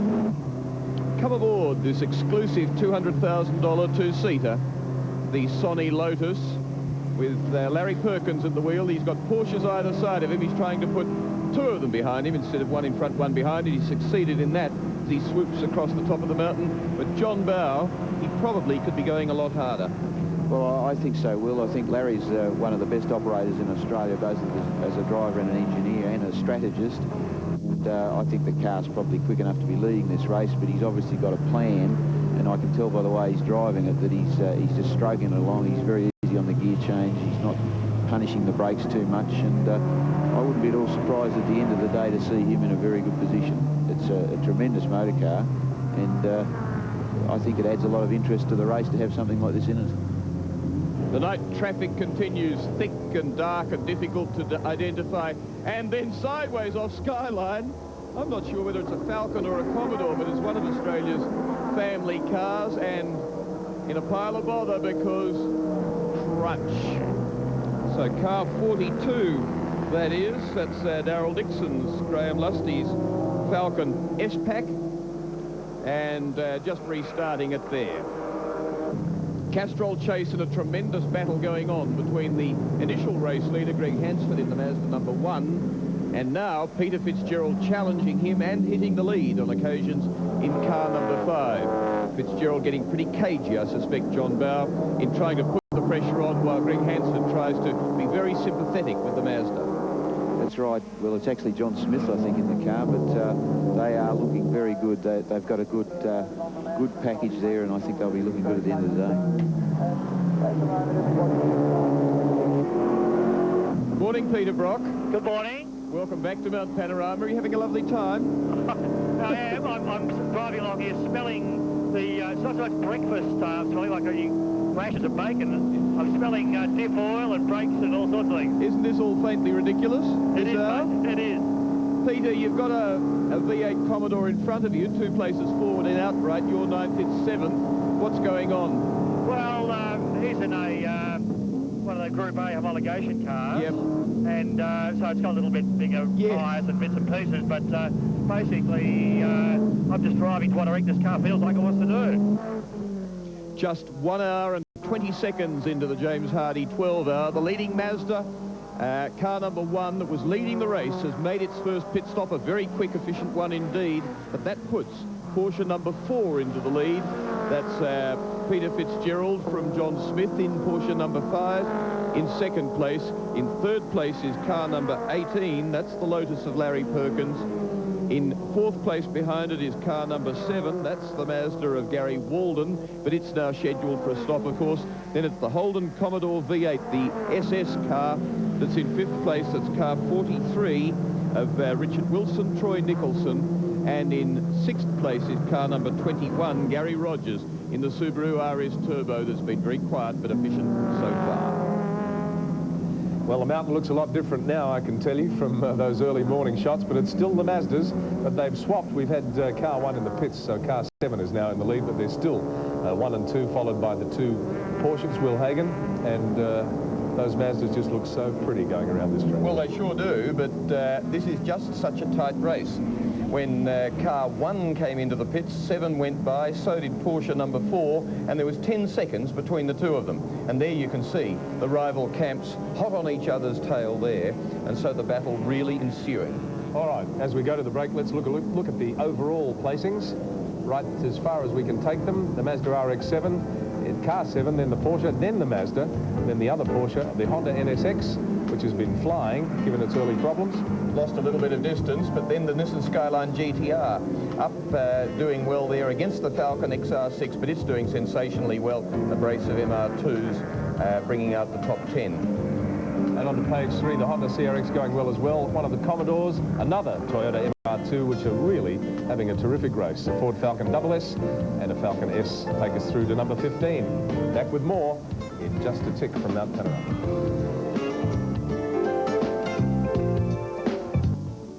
Folks, this is Bathurst. Beautiful city, rural one, of course.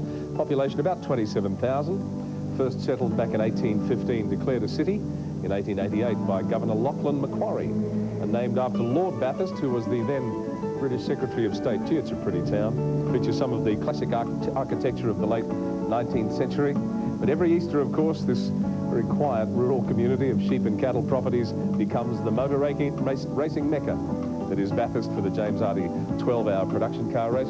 Pardon me. But it really is one of the prettiest towns in New South Wales, without a doubt. But John Bow today, it's all about speed and power and all of that going on the track.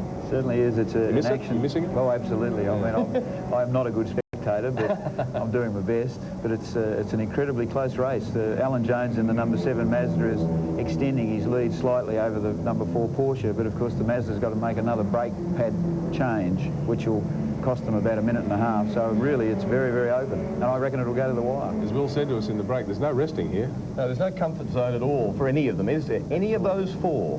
Absolutely. One little slip, you've got a whole change, and I mean, genuinely, any one of those 4 could win, John. Absolutely. Yeah. I must congratulate the Mazda team, though. They are so professional, basically made up of Mazda apprentices, and they are doing a tremendous job. There has not been a hiccup in any pit stop. Oh, just quickly too, while we've got a bit of time, the story of the weekend for me is these TAFE kits up the back that put the Honda back together. They've been doing numerous it for, other things. They've been doing it for years. They're quite sensational. They had 7 vehicles in there at one stage, and they've put them all out again, and they're all working beautifully. What they do is amazing, and they have amazed overseas people in the work they've done and the information they've had on the vehicles.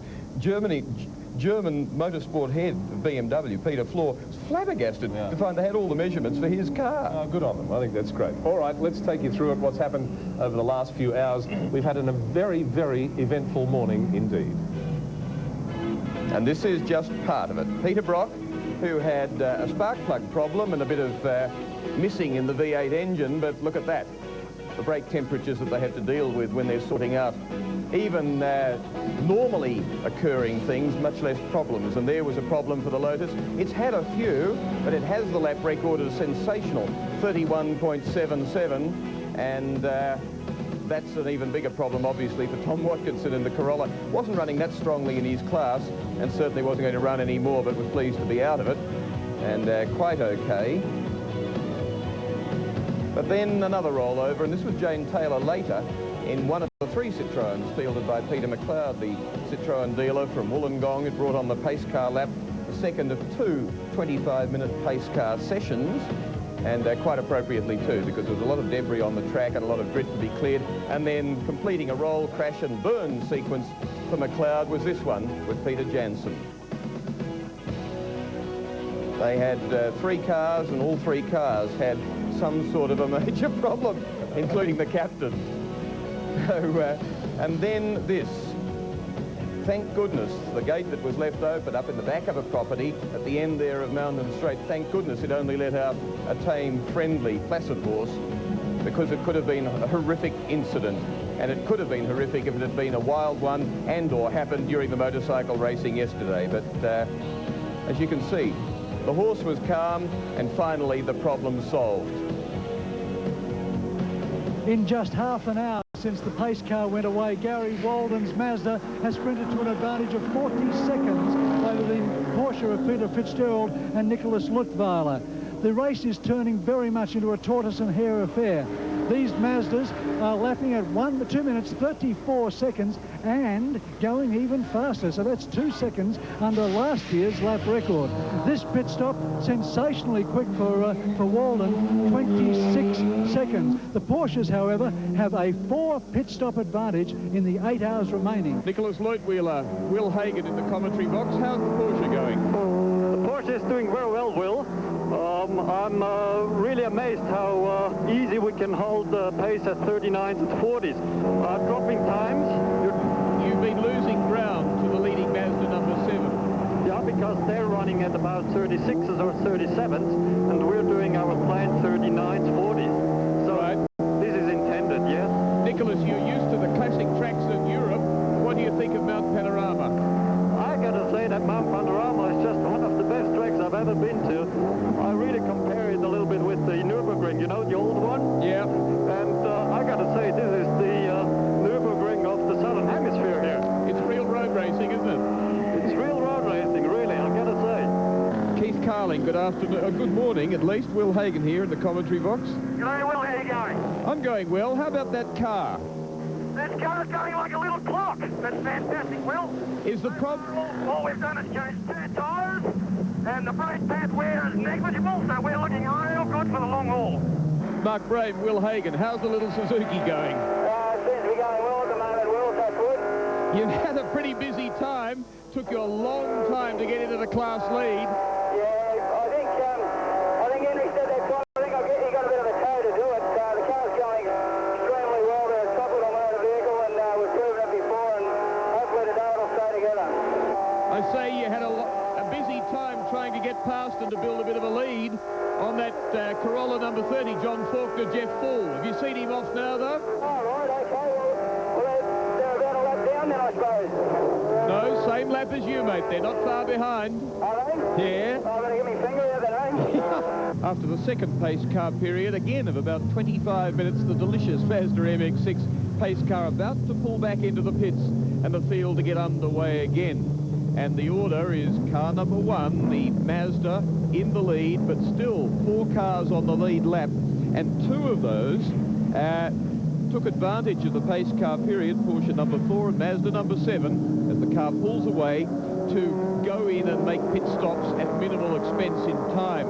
And those cars, in second and third place, are now out on the track again together. So there'll be a real race on, and here they are. That is second place, and car 7 is third place in the motor race. 126 laps completed, 27 as they go across the start-finish line, and the Mazda goes for a sprint.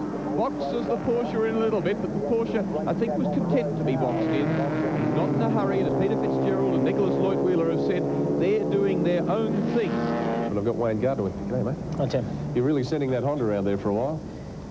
Yeah, it's running well, and it looks, well, it doesn't look very good appearance-wise, but it seems to be straight and driving very well and reliable, not a problem there. Just quickly, we had all sorts of problems. I mean, after you bent it, they put it back together, the tape guys, a bonnet got knocked off. I mean, it's a wonder you're out there. Yeah, it's had its trouble in the last couple of days. You know, it all started when I was on a quick lap, and as you know, I put it into the wall. Yeah. And they couldn't straighten it out. The strength of the chassis is just too strong. And that's why it's been delayed, and apparently they finished it, what, 2 or 3 minutes before the start of the race. I was still in bed at the time, because in fact I didn't think we were going to make it. And they phoned me, I phoned them up at about 6:30, and I said, well, what's happened? They said, no, it's going, and I surprised the hell out of me. I mean, the smash repair people did a great job. Now, at one stage you were rounding up the Mazda. Yeah, caught and passed a couple of them. In fact, I got down to low 34s, which is quicker than my qualifying. Yeah. And I felt like there's another second there, but my team has told me to, you know, back off the car and nurse it a bit more, and it's got to last for 12 hours, not for 12 minutes. You look like you have a lot of fun out there. Oh, yeah, I'm actually having enjoying myself. Yeah. The car's very hot inside because I don't think they connected up the heating properly, and I think it's just blowing a lot of hot air through the car. But apart from that, it's nice to drive, and it's a pleasure. I'm sure it is. Magnificent looking motor car, but then it'd want to be for 170 grand, wouldn't it? A great looking thing. Incidentally, I can just tell you quickly, and guys, you'd be interested in this. I don't know if Brocky's in the car or not, but Peter Brock's V8 Commodore has pulled up about 6 places in the last hour or so. So we'll have a look at that after the break. But I guess Will Hagan, he was vaccinated with the asphalt from here, wasn't he, Peter Brock?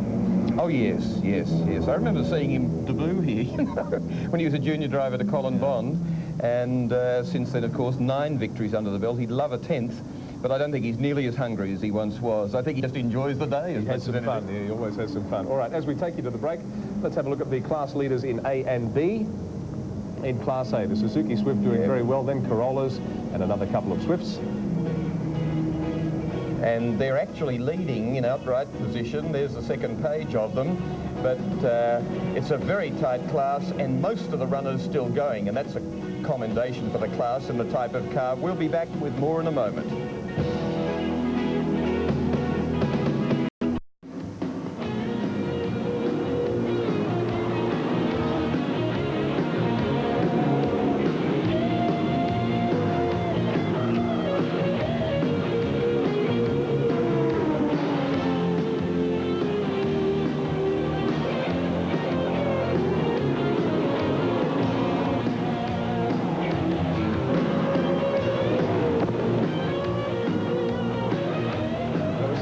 Old cars we've seen here over the weekend, Valiants and Minis, old Holdens, terrific. But these aren't old cars, these are brand newies, and they look fantastic. The two Mazdas and the two Porsches are having a battle royal out there on the mountain, and a good 5 or 6 laps behind them now is the Honda NSX, and then that's followed by the GTR Skyline, first of the Falcons, and a couple of MR2s. And there is car number 7, our race leader, as we join our commentators. Craig Denyer, g'day to you, and Kenny Douglas, how are you? Good afternoon, Tim. Well, 27 different makes or models of cars made up the field that started this morning. 8 different makes qualified in the top 10. 54 cars started the race, which this year, of course, is a real shootout between the supercars. The Mazda RX-7, the Porsche 968, the Honda NSX, the Lotus Esprit Turbo, and the Nissan Skyline GTR. $950,000 worth of motor cars sat on the first 4 rows of the grid alone this morning. Ken Douglas, that's not a bad price tag, is it? It's pretty amazing. Of course, there's a limited number of people that can afford that, but I've got to say, when you see the car sitting there, you get a really warm feeling. Car 1 is on the screen at the moment, which is the beautiful Mazda RX-7, now sponsored by BP Visco. This is the Greg Hansford Charlie O'Brien car, running second in the race, second to the Gary Walden car, and Alan Jones, who of course is doing the driving stint for that car at the moment. The Mazda RX-7 can are a fantastic little motor car. Some of their specifications include what? It's a 76-litre fuel tank in it, which is good for this sort of car. Of course, it runs with a Wankel rotary engine, a 13B engine, and that makes it unique in this particular race. Twin turbochargers as well, and electronic fuel injection. Car number 6, the Peter Brock Commodore, is one that's really picked up its pace in the last few laps too. It's moved up into 11th place outright, the V8 Commodore, after having some early problems, and Peter Brock now moving down through the dipper by the look of it, and in fine form. Yes, that's right. Peter's back into the class lead. He's been tussling with the V8 Falcon of Jim Baird for quite a while, but I believe that we may have Peter on race cam at the moment. Peter, are you there? Peter Brock? No, not just yet, I'm afraid. Peter's now just starting down Conrod Straight. They had some troubles earlier on in the day. Spark plug fouled of all things. Yes, they came into the pits and actually changed the leads around when they replaced the plug to put the leads on the wrong spark plugs, and had to go out and come in again. Yes, I've got to say, when it went back out, it sounded like a V6 rather than a V8, but the team identified the problem pretty quickly and got them both out. We'll see if Peter Brock can pick us up now. Peter Brock, car number 6, going through the Caltex Chase. Are you with us? He's a busy man. I think the last time that Peter Brock raced a production Holden here at Bathurst, that's a stock standard production Holden, was back in 1969, some 23 years ago. Yes, that's right. Well, certainly the last V8. He did, in fact, run here 2 years ago with a V6 Commodore, but I think Peter probably wouldn't consider that to be a true effort. It would have to be a V8 Holden for Peter. The car is prepared by George Shepherd from Brisbane, who masterminded Peter Brock's 1-2-3 victory in the Repco Round Australia trial back in 1969. He also prepares the car regularly for Tony Scott, who's co-driving this car. Tony's a regular production car competitor.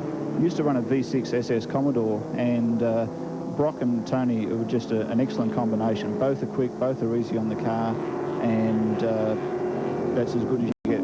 So you're riding with the king of the mountain, 9 times Bathurst winner, Peter Brock, and this class, Class D, is a real battle between Holden and Ford. Ford, in the shape of Jim Baird, are running an S model XR8 Falcon, and there's been a real tussle between Peter Brock and also a bit earlier on Troy Nicholson in another V8 Commodore. Troy's dropped back a little bit, and we just see boot cam at the moment, Windsor Smith boot cam, looking at the back, going up into the cutting, and no one behind at the moment, and that's the way Peter normally has it around here. You can't see anyone behind him. What actually specification hold is this? This is the Holden SS model, as I understand it. Is that correct? That's correct, yes. another one of the teams is running the Group A version. You have a choice with the Commodores. You can run this particular car, which doesn't have the wings and the spoilers. It saves a little bit on weight as opposed to going with the aerodynamic kit. Very well this weekend is Bill Gillespie in car number 3. Bill Gillespie, Craig Denyer in the commentary box. Are you with us? Yes, Craig. How are you today? Fine. How's the Nissan GTR going? Well, we're in insurance mode. We have been since Graham Nielsen started the car first thing this morning. So we're just tootling around. We're sort of, just trying to keep the thing on the track and conserve things and get through with as least amount of stops as possible, basically. You're running 6th outright at this stage. Can you turn the wick up a little bit? Yeah, I think I could, but I don't think it's worth it right now. I'm not really up to speed with who's in 5th or how far in front they are, or how much I need to turn the wick up basically to catch 5th place. You've had no sign of the braking problems that the car experienced on the test day here some weeks back? Absolutely not. In fact, we're still on the same set of pads that we started with this morning, and the same set of discs. Okay, we'll let you get on your way. Performing very well, the Nissan GTR, the car that has won the 2S1000 here at Bathurst for the last 2 years, but not in this form, not in production car form. And we'll be back to the mountain shortly.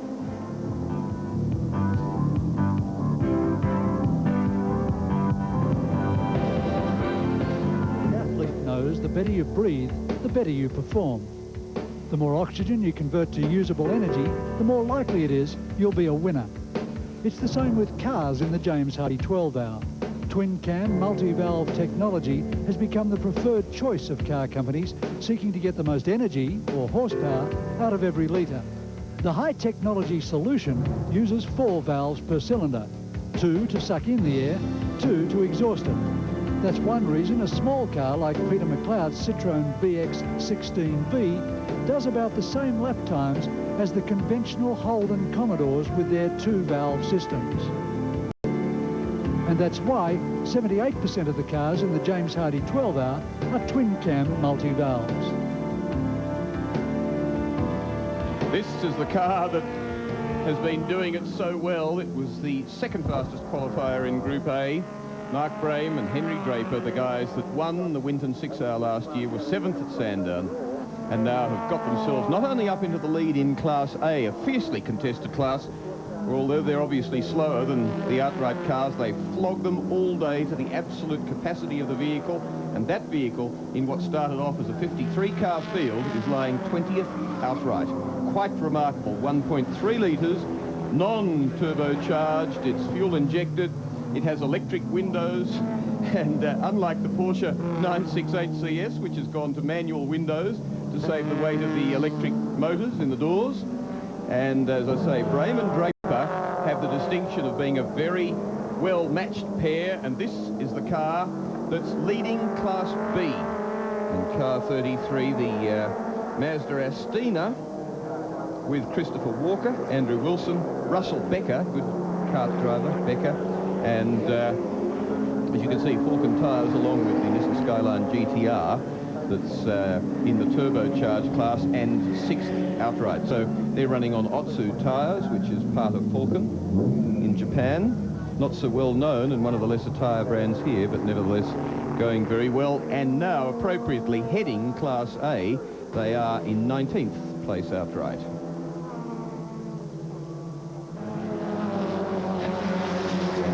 And in car 4, in 3rd place, the Porsche, the leading of the 2 Porsches at this stage, headed by the 2 Mazdas. And I'm not sure who's driving, Ken Douglas. Lloyd Wheeler, the head of Porsche Cars Australia. So welcome again, Nicholas. Are you? The Mazdas are putting on a lot of pace and giving you a very hard chase. Yeah, that's right. What can you do about it? We're trying to drive as hard as we can reasonably go. That means trying to do 39, 38s. That should be possible. And just start to push the Mazdas a little bit. I think we should be able to do that. But we'll see. It's still another 4 hours. And it sounds, Nicholas, as though they're making you work. You're sounding a little bit more weary with it than last time we spoke. I say... let me say again, Obviously, we're now in third position, and we're trying to do 38s, 39s. That's pretty comfortable for us. And I mean, we still go another 4 hours, and we'll see. The race is over when it's over. Yeah, you sound as though you're being pushed a bit harder yourself than last time we spoke. Yeah, you have to understand that outside temperature is getting warmer, and that means that all engines are suffering a little bit. So to do 38s or 37s, you have to push a little bit harder than before. Well, welcome to Motor Racing Australian style, and all I hope is that you both keep racing. Yeah, thanks very much. And the best combo wins. Terrific. Okay. So that big 4-cylinder, 3-litre car striding off up Mountain Straight, and a nice reminder that you don't have to go to lots of cylinders and have very high revving engines to have a very effective motor car. Beautifully balanced car, the 968, evolved from the 924 that was done as a design exercise for Volkswagen Audi years ago. Then they didn't want it, and Porsche kept it. They've done it in their design department, and became the 944. Now the 968 has probably got more Porsche character and flavour now than it did have originally, and probably more accepted by traditional Porsche owners. It's about 60 k's lighter, Will, than the normal Porsche 968, the Club Sport. And got very big brakes, minimal interior trim, a very effective car for this purpose.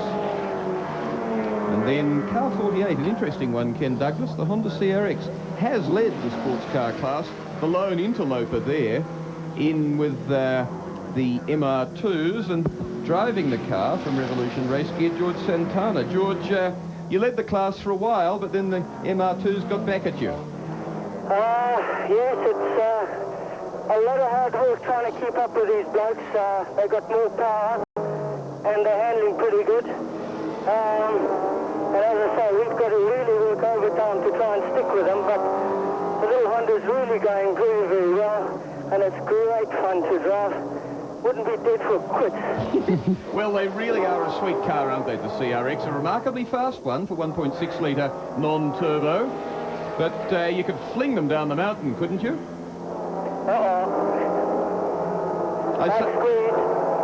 You're being squeezed there, are you? Stick up for your rights, George. Tuck in behind. Maybe it's just a touch too quick for me, but we'll try and catch him next time. Do you get a little bit worried about Skyline, where you crashed last year? The thought has crossed my mind quite a few times. Probably every time I've gone over there.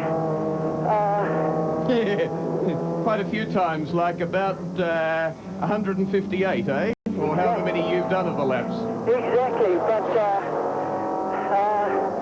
it's made it more exciting.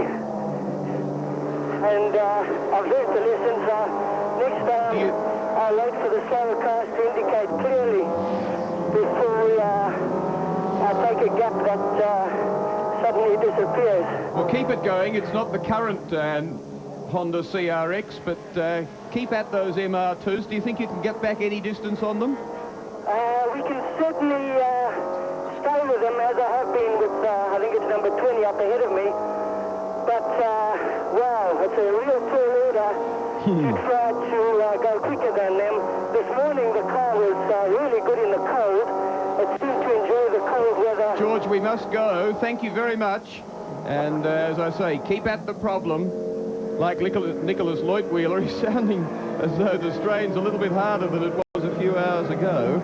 And as it is through all the classes here, the little tiddlers, Class A, we've told you how hard they run, and Class B, that lead has changed a lot, where you see the Murray Carter car at one stage had a 3-lap lead, is now back to third in the class.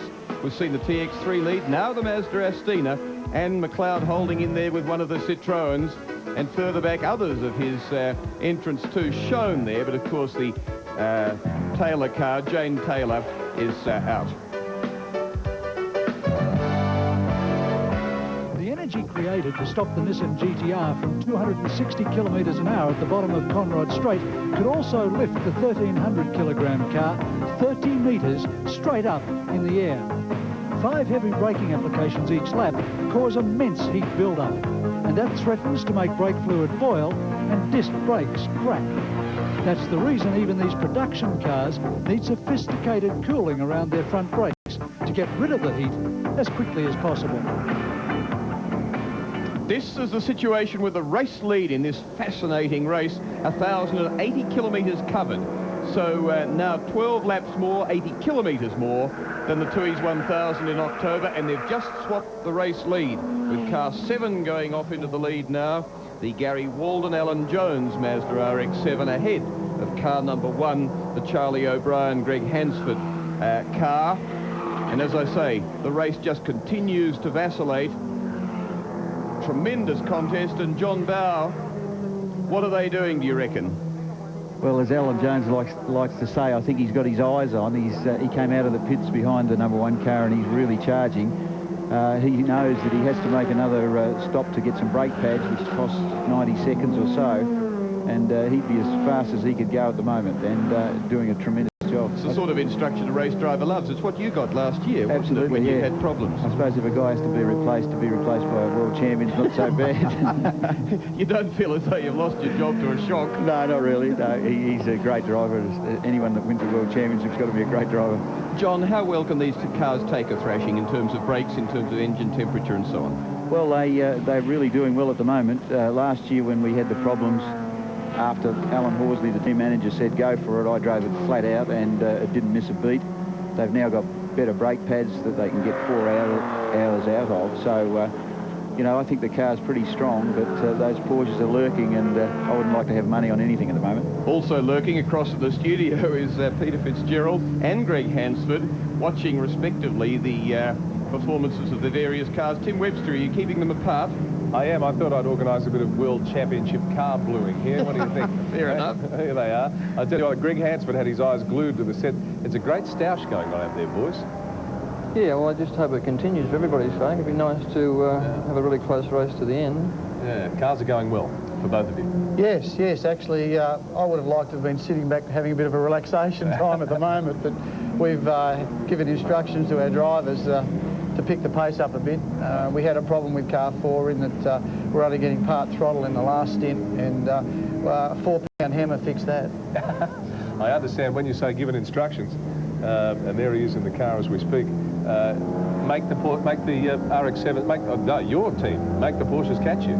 That's what. Well, I've spoken to Alan Horsley 4 times on the radio now, and each time I've spoken to him, he says, "Can you pick the pace up a little bit?" So we're down to the, we're doing 36s there for a while, and as John Bow said before, punishing the cars, brakes, revving them to the absolute limit, which I'm not sure was the right thing to do at this time of the day.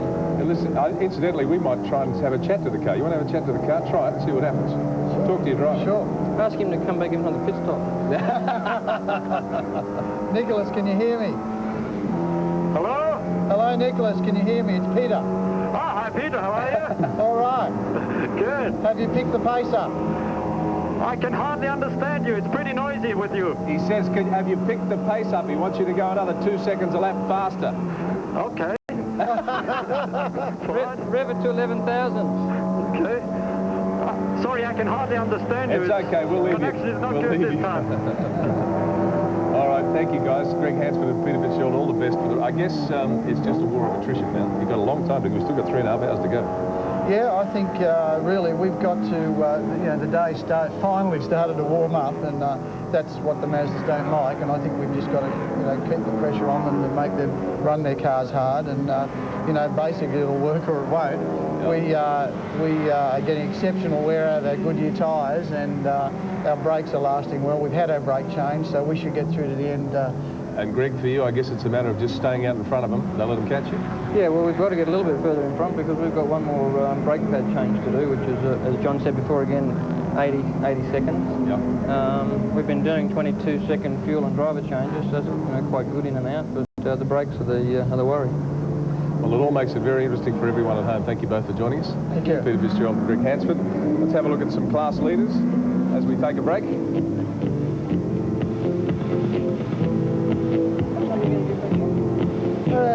Class C, we've got the 2 Porsches, of course, then the Honda NSX, Ford Falcon XR6, which is going extremely well, and then the Falcon SS.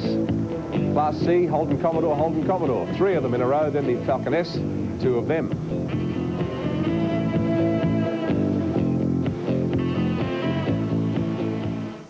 runners know about suspension.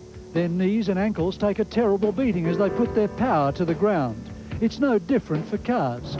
The rules of the James Hardie 12-hour allow freedom of choice of shock absorbers, so by regulating damping pressures, teams can tune in special handling characteristics which wouldn't be there in showroom stock cars.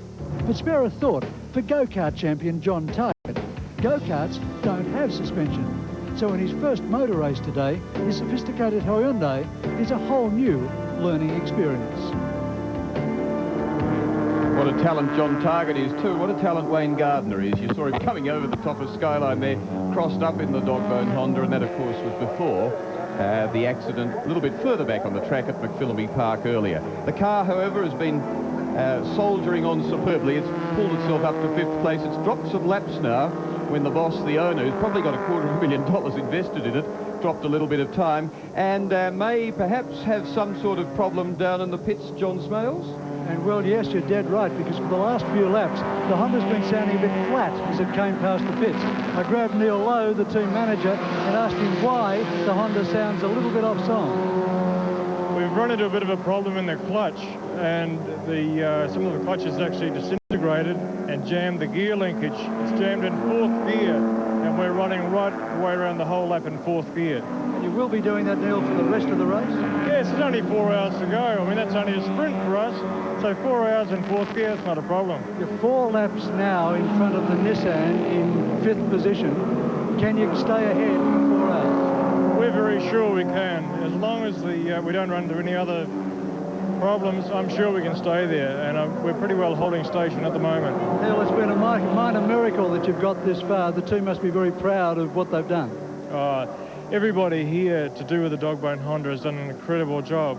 We didn't expect to have to get the TAFE College to look after us, but they did, and those guys are magic. They really are. Now, however, as the time things start to fall apart in normal race cars, in a car like yours, what can go wrong in the next 4 hours? I don't think there's anything else that can go wrong. We would have been in right up there with the leaders had we started on the same lap as them, but unfortunately we were 1 lap behind to start with, and we maintained that right through until we had a clutch problem. But next year, you watch out for the Honda. Neil, best of luck. Thank you very much. I love optimism. It's like swimming in muddy water and you know the crocodiles are around somewhere. Very rare, John Bow, that you get out of problems once they start to build up like that. You started the race barely getting to the grid in the car that you haven't been able to race check before you went out there, and things generally get worse. Unlike the situation last year where Mazda did pull itself out of dreadful trouble. With Neil Lowe for many years, and Dick Johnson's team, he is a very positive person, but 4th gear all the way around this circuit would be a bit of a strain on the car. Maybe at the next stop they can perhaps have a look at the linkage and see if they could free it, because I can't see it lasting for another 4 hours. If it does, it sounds a dreadful strain on the car, and there's a very similarly configured car. Mid-engine, in other words, the engine behind the driver, but ahead of the rear wheels, unlike rear-engine Porsches and Renaults and all sorts of things many years ago. But this one costs 40 grand, so you get 4 of them for the price of a Honda NSX. You don't have quite as much fun because this car is fairly similar weight. It's got a little 2-litre transverse engine, where the Honda V6 has a 3-litre, sorry. And so this car doesn't go half as hard. It's a very pretty looking little car. And Neil Bates has entered the car. Juan Manuel Fangio, Rick Bates and Peter McCabe have all been driving the car at various stages, and amazingly have it up in 9th place outright. It's covered 166 laps completed by comparison with 179 for the race leader. And in the last hour, there's been as much drama as there was in the previous 7. Let's have a look at some of them.